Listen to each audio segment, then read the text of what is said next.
Gram panchayat राज सेवा के सम्मानित मतदाता गण जिंदाबाद जिंदाबाद जिंदाबाद। सुधीर साव जिंदाबाद जिंदाबाद जिंदाबाद। मोर छाप जिंदाबाद जिंदाबाद जिंदाबाद। मोर छप पर बटन दबाना है ना, बटन दबाना है ना। अगमाई मोर छप पर बटन दबाना है ना।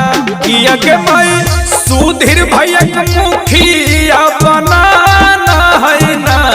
अगमाई सुधीर भैया मुखिया बनाना है ना। अगमाई मोर छप पर बटन दबाना है ना। अब की सेवा पंचायत में इनके जीताना है ना। अगमाई मोर छप पर बटन दबाना है ना। अगमाई 15 नंबर बटन दबाना है ना। अगमाई सुधीर भैया मुखिया बनाना है ना। अगमाई सुधीर भैया।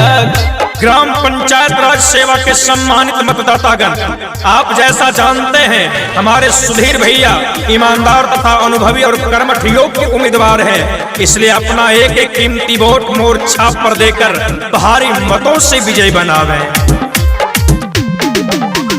सुना चाचा चाची अब की नहीं भूलाना है ना। ए हो भैया भाभी अब की नहीं भूलाना है ना। अब की सुधीर भैया मुखिया बनाना है ना। एकदम 15 नंबर पर बटन दबाना है ना। अगमाई रोड नाला जाती चमकाना है ना। अगमाई सुधीर भैया मुखिया बनाना है ना। अगमाई मोर छप पर बटन दबाना है ना। अगमाई मोर छप पर। आपका मुखिया कैसा हो, सुधीर भैया जैसा हो। आपका बटन कहाँ दबेगा, मोर छाप जहाँ रहेगा।